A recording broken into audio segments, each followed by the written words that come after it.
Hello friends, welcome to tech reviews on Malayalam. ഇന്ന് നമ്മുടെ മുമ്പിലിരിക്കുന്നതാണ് Xiaomi 14. ആദ്യമായി നമുക്കിതിൻ്റെ ബോക്സ് എടുത്തുനിന്ന് പരിശോധിച്ച് കഴിഞ്ഞാൽ ബോക്സ് അല്പം ഹെവി ആയിട്ട് തന്നെ ഫീൽ ചെയ്യുന്നുണ്ട്. കാരണം ഇതിനോടൊപ്പം out of the box charger available ആണെന്നുള്ളതാണ് ഇതിൻ്റെ ഏറ്റവും വലിയ ഹൈലൈറ്റ്. ബോക്സിൻ്റെ ബാക്ക് സൈഡ് പരിശോധിച്ച് കഴിഞ്ഞാൽ ഫോണിൻ്റെ ഡീറ്റെയിൽസ് നമുക്ക് കാണാൻ സാധിക്കുന്നതാണ്. അപ്പോൾ നമുക്കിതിൻ്റെ ബോക്സ് ഓപ്പൺ ചെയ്ത് എന്തൊക്കെയുണ്ടെന്ന് നോക്കാം. ഓപ്പൺ ചെയ്യുമ്പോൾ ആദ്യമേ തന്നെ നമുക്ക് ഇതിൻ്റെ കേസ് ഇതിൻ്റെ കൂടെ അവൈലബിൾ ആണെന്ന് കാണാം. നല്ല ക്വാളിറ്റിയുള്ള സിലിക്കൺ കേസാണ് ഇതിനോടൊപ്പം വന്നിരിക്കുന്നത്. അത് മാറ്റി വെച്ച് കഴിഞ്ഞാൽ നമുക്ക് ഈ ഷവോമി 14 പുറത്തെടുക്കാവുന്നതാണ്. ബ്ലാക്ക് കളറിലുള്ള ഷവോമി 14 ഇപ്പോൾ എൻ്റെ കയ്യിലുള്ളത്. അത് മാറ്റി വെച്ച് കഴിഞ്ഞാൽ ഇതിനോടൊപ്പം 120 വാട്ട്സിൻ്റെ പവർ അഡാപ്റ്ററും ചാർജിങ് കേബിളും അവൈലബിൾ ആണെന്ന് കാണാം. ഇത് നമുക്ക് ബോക്സ് മാറ്റി വെച്ച് ഫോൺ എങ്ങനെയുണ്ടെന്ന് നോക്കാം. ഇപ്പോൾ എൻ്റെ കയ്യിലിരിക്കുന്നത് 12GB റാമും 512GB മെമ്മറിയുമുള്ള ഷവോമി 14 ആണ്. ആദ്യമായി നമുക്കിതിൻ്റെ സ്പെസിഫിക്കേഷൻസ് എന്തൊക്കെയാണെന്ന് ഒന്ന് നോക്കാം. 120 Hz റിഫ്രഷ് റേറ്റുള്ള ഡോൾബി വിഷനും HDR10+ സപ്പോർട്ട് ചെയ്യുന്ന 3000 നിറ്റ്സ് പീക്ക് ബ്രൈറ്റ്നസോട് കൂടിയ 6.3 ഇഞ്ചിൻ്റെ LTPO OLED ഡിസ്പ്ലേ ആണ് ഇതിന് വരുന്നത്. ഇതിന് കോർണിംഗ് ഗോറില്ല ഗ്ലാസ് വിക്ടസിൻ്റെ പ്രൊട്ടക്ഷനും ഉണ്ട്. സ്റ്റാൻഡ് ബൈ മോഡിലിരിക്കുമ്പോൾ 0 വരെ താഴെയും നമ്മൾ യൂസ് ചെയ്യുമ്പോൾ 120 Hzൻ്റെ സ്മൂത്ത് റിഫ്രഷ് റേറ്റ് കിട്ടുകയും ചെയ്യുന്നു. Android 14 out of the box വരുന്ന ഇതിന് 4 മേജർ ആൻഡ്രോയിഡ് അപ്ഡേറ്റ്സ് വരെ അവൈലബിൾ ആണ്. ഹൈപ്പർ OS ആണ് ഇതിൻ്റെ UI ഷവോമി കൊടുത്തിരിക്കുന്നത്. ക്വാൾകോമിൻ്റെ സ്നാപ്ഡ്രാഗൺ 8 Gen 3 ചിപ്സെറ്റാണ് ഇതിൽ വരുന്നത്. അതിന് അഡ്രീനോ 750 GPU ഉണ്ട്. 12GB റാമിൽ വരുന്ന ഈ ഫോണിൻ്റെ മെമ്മറി ഓപ്ഷനായി വരുന്നത് 256GB, 512GB എന്നിവയാണ്. എന്നാൽ ഗ്ലോബൽ വേരിയൻസിൽ 8GBയും 16GBയും റാം ഓപ്ഷനും 1TB മെമ്മറിയുമുള്ള മോഡലും അവൈലബിൾ ആണ്. 4610 mAh ലിഥിയം പോളിമർ ബാറ്ററിക്ക് 90 വാട്ട്സിൻ്റെ ഫാസ്റ്റ് ചാർജിങ്ങും 50 വാട്ട്സിൻ്റെ വയർലെസ് ഫാസ്റ്റ് ചാർജിങ്ങും 10 വാട്ട്സിൻ്റെ റിവേഴ്സ് വയർലെസ് ചാർജിങ്ങും സപ്പോർട്ടീവാണ്. ഫാസ്റ്റ് ചാർജിങ് വഴി 31 മിനിറ്റ് കൊണ്ട് 100% കയറുമെന്നാണ് കമ്പനി അവകാശപ്പെടുന്നത്. അലൂമിനിയം ഫ്രെയിമിൽ വരുന്ന ഈ ഫോണിന് നല്ല ബിൽഡ് ക്വാളിറ്റി ഫീൽ ചെയ്യുന്നുണ്ട്. മെയിൻ ക്യാമറ നോക്കുകയാണെങ്കിൽ ട്രിപ്പിൾ ക്യാമറ സെറ്റപ്പാണ് ഇതിൽ കൊടുത്തിരിക്കുന്നത്. 50 മെഗാപിക്സലിൻ്റെ വൈഡ് ആംഗിൾ ലെൻസും 50 മെഗാപിക്സലിൻ്റെ ടെലിഫോട്ടോ ലെൻസും 50 മെഗാപിക്സലിൻ്റെ തന്നെ അൾട്രാ വൈഡ് ലെൻസുമാണ് ഇതിനുള്ളത്. ഇതുവഴി 3.2x വരെയുള്ള ഒപ്റ്റിക്കൽ സൂമും 60x വരെയുള്ള ഡിജിറ്റൽ സൂമും അവൈലബിൾ ആണ്.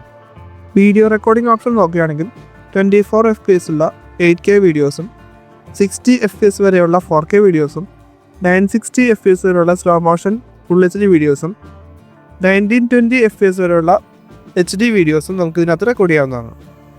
4K റെക്കോർഡിങ്ങിന് HDR10+, Dolby vision HDR, 10-bit log format എന്നിങ്ങനെയുള്ള ഫീച്ചേഴ്സും അവൈലബിൾ ആണ്. സെൽഫി ക്യാമറ നോക്കുകയാണെങ്കിൽ 32 മെഗാപിക്സലിൻ്റെ വൈഡ് ആംഗിൾ ലെൻസാണ് ഇത് വരുന്നത്.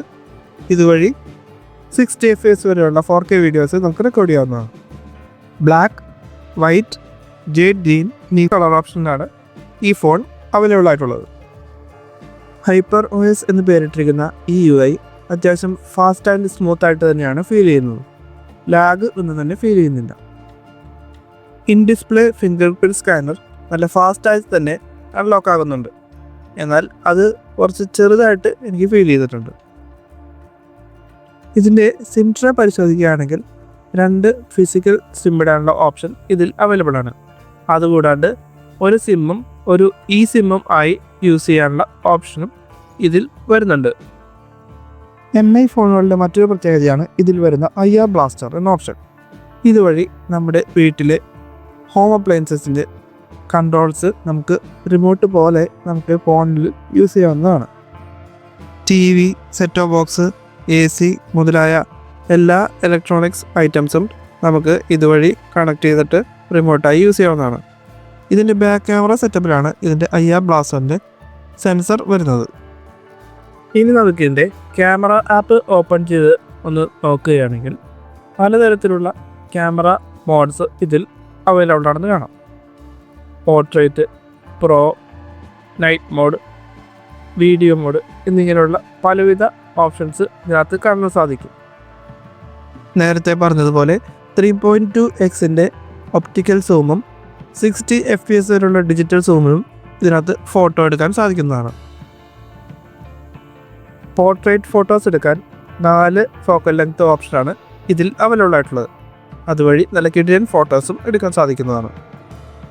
ഇതിൻ്റെ മെയിൻ ക്യാമറ ലെൻസായി വരുന്നത് ലെയ്ക്കയുടെ ലെൻസുകളാണ്. ലെയ്ക്കയുടെ 2 പ്രൊഫഷണൽ ഫിൽറ്റേഴ്സും ഇതിനകത്ത് അവൈലബിൾ ആണ്.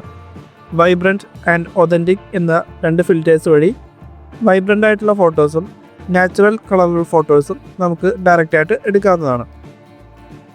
ഇനി നമുക്കിതിൻ്റെ കുറച്ച് ഫോട്ടോസ് ആൻഡ് വീഡിയോ സാമ്പിൾസ് കാണാം.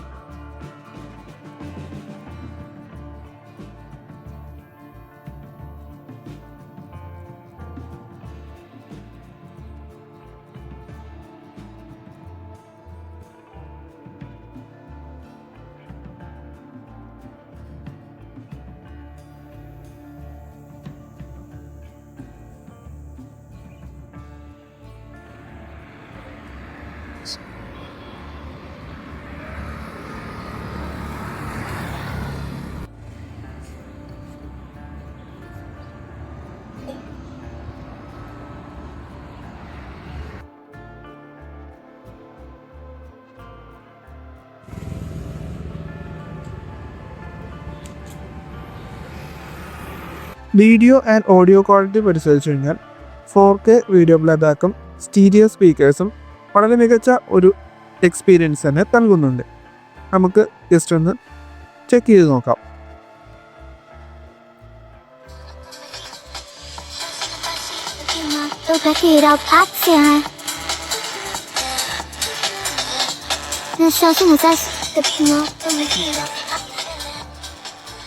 ഗെയിമിംഗ് പെർഫോമൻസ് എടുത്ത് നോക്കിക്കഴിഞ്ഞാൽ ഗെയിം ടർബോ എന്നൊരു ഓപ്ഷൻ തന്നെ ഷോമി ഇതിൽ കൊടുത്തിട്ടുണ്ട്.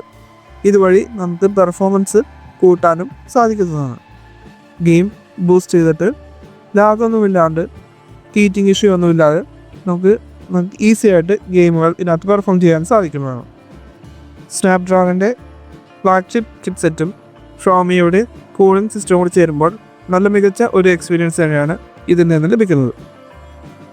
ഫ്ലാഗ്ഷിപ്പ് ലെവൽ ഹൈ പെർഫോമൻസും കോമ്പാക്ട് ഡിസൈനും ഇഷ്ടപ്പെടുന്നവർക്ക് ഷോമി 14 വളരെ നല്ലൊരു ഓപ്ഷനാണ്. ഈ ഫോൺ നമുക്കിന്നിവിടെ റിവ്യൂ ചെയ്യാനായി തന്നത് സെലൻട്രിക് മൊബൈൽസ് എന്ന ഷോപ്പാണ്.